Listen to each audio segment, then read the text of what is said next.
Death and the Old Man, an original short story. Chapter 1. How would you feel if the entire essence of your existence was destined to be nothing more than an executive tool?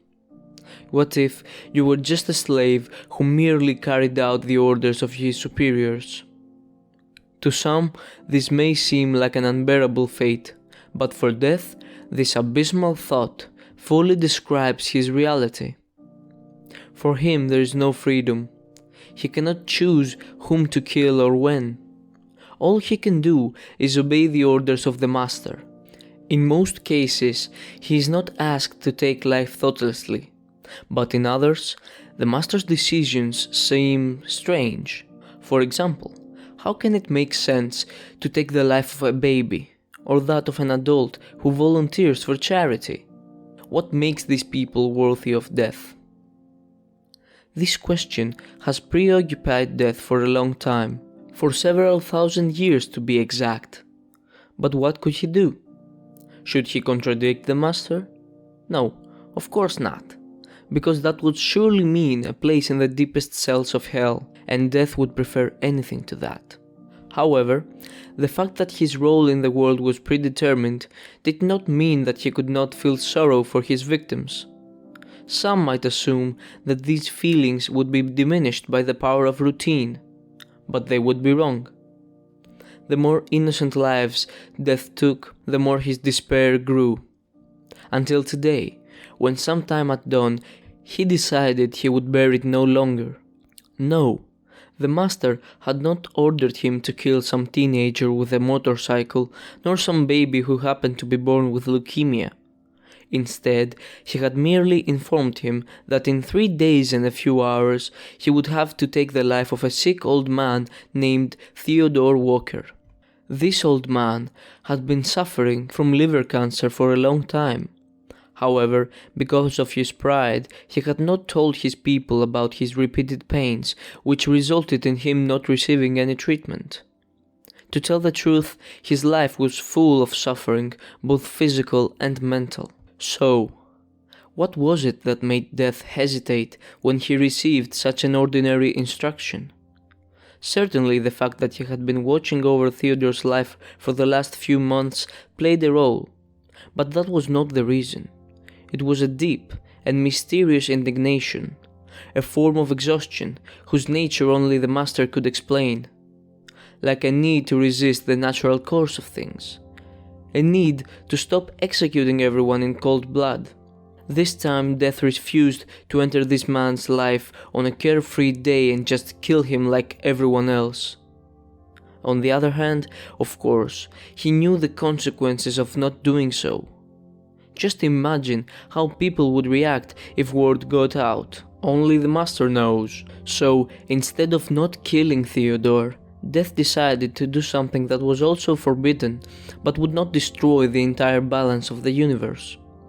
He decided to visit Theodore even just 3 days before his death and warn him of the inevitable, to at least give him the opportunity to fix what was pending in his life and let it all end in peace. Chapter 2. With these thoughts in mind, Death hid outside Theodore's house, waiting for the opportunity to speak to him. Fortunately for him, Theodore's wife, Martha, had arranged in advance to visit a good friend of hers. So in the afternoon, Death broke into the Walker's household. The little old man was sitting comfortably on the leather couch in front of the fireplace. He was enjoying his daily glass of cognac, without which he could not function. "Excuse me, Mr. Theodore." Death already knew he would unintentionally scare the old man, so he addressed him in the friendliest way possible. Nevertheless, I don't think there is a single man on earth who wouldn't be terrified of a visit with Death himself. The serenity in the face of Theodore had been extinguished, and was replaced by an expression of horror. His eyes were pinned wide open to the hooded invader, with his mouth unable to make a single sound. Death opened his hands, showing off his dried, white skin to indicate that he was unarmed. Who "Who are you, mister?" "I'm sorry to scare you, Mr. Theodore, but I don't have much time." "Time for what?" "Please, calm down. All I want to do is talk to you. Please, listen to me carefully." The two men sat calmly on the two couches in front of the fireplace. As time passed, Theodore became more relaxed and even served a glass of cognac to the hooded demigod. Within the next hour, Death explained everything to Theodore, even the last detail. At first, when he mentioned who he was, the old man laughed hysterically. But after witnessing his seriousness, he started to get enraged. At the end of the monologue, Theodore tightened his eyebrows and shouted, "You are a madman! Really tell me, are you under some kind of influence?" "Mr. Theodore, I beg you, you have to believe me." "What am I to believe? That I'm going to die in 3 days, or that you're deaf? Ha! It seems like we're starting to lose it." The look of the demigod was solemn. He turned his glassy eyes towards the fireplace, and to prove his divinity, he did a miracle. With a quick clap of his hands, the fire extinguished. Theodore looked at the black woods in awe. But when he returned his gaze towards Death, he was nowhere to be found. Chapter 3. In the divine kingdom, Death was confined to his room without speaking to anyone. He knew what he was doing was forbidden, but he didn't know if it was righteous. In the end, his anxiety overtook him, and he decided to go down to earth and watch over old Theodore once again. Only then would he learn the result of his bold act. Unfortunately, things did not turn the way he expected. The first day of Death's visit, the old man was in a state of shock. His face was pale, he could hardly speak to his wife, and whenever he managed to, all he could do was mumble some incomprehensible sounds. Martha was worried, but she assumed that her husband was simply tired. As the night approached, Theodore was slowly coming back to his senses, which in this case was not a good thing. The old man broke every dish and every glass in the kitchen. He began to push around the furniture of the house right and left. He was hitting his head against the wall like a mad person. When Martha came out of their room to see what was going on, he just yelled at her with ever-growing rage. How could he not have become resentful after what he had learned? Martha was so afraid that she eventually decided to lock herself in the bedroom, which naturally angered Theodore even more. As with any burst of anger though, at some point the yelling stopped. While it may have taken him time to realize this, screaming like a hysterical maniac only shortened the limited time he had left. Being pushed by that thought, his second cycle of emotions had begun. He fell into deep sorrow. He slept on the couch, since Martha would not dare unlock her bedroom's door until the morning. That night, both Theodore and Death couldn't close an eye. Theodore's conscience had been poisoned by thoughts so dark that if one tried to interpret them, he would surely go mad. The stage where he was worrying about Death's nature had passed. Now he found himself completely lost in the empty void of his own existence. Since no matter what he chose to do, it would all end in 2 days. What meaning could his life have? Why had he worked so hard as a young man in labor? Why had he fallen in love with Martha? Was it all just to feel a bit of pleasure before everything stops existing like before he was born? These thoughts haunted Theodore's mind almost as much as the feeling of remorse had haunted Death, who now thought that what he did might have been the worst decision of his eternal life. To violate the Master in this way, and not just that, but to destroy the very last moments of an old man who would have died anyway. But then something horrifying happened. Death was watching Theodore cry unceasingly. while walking back and forth in disarray. And then the old man did the unthinkable. He opened a cupboard from the kitchen and took out a thick, long rope. Death knew what was going to happen.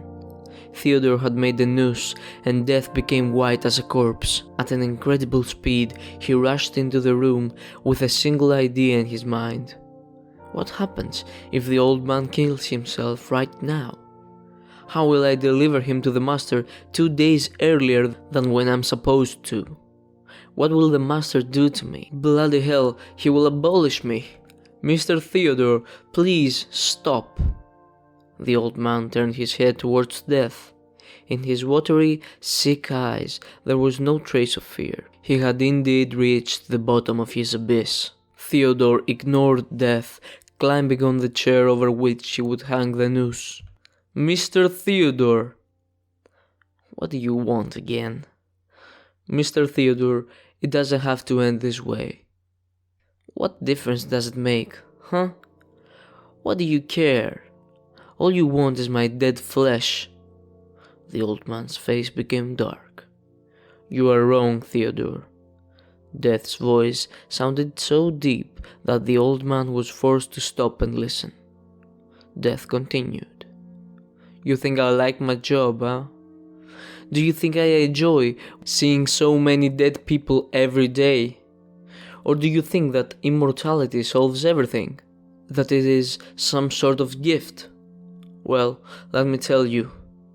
I would trade my immortality for the 80 years that you mortals have any day.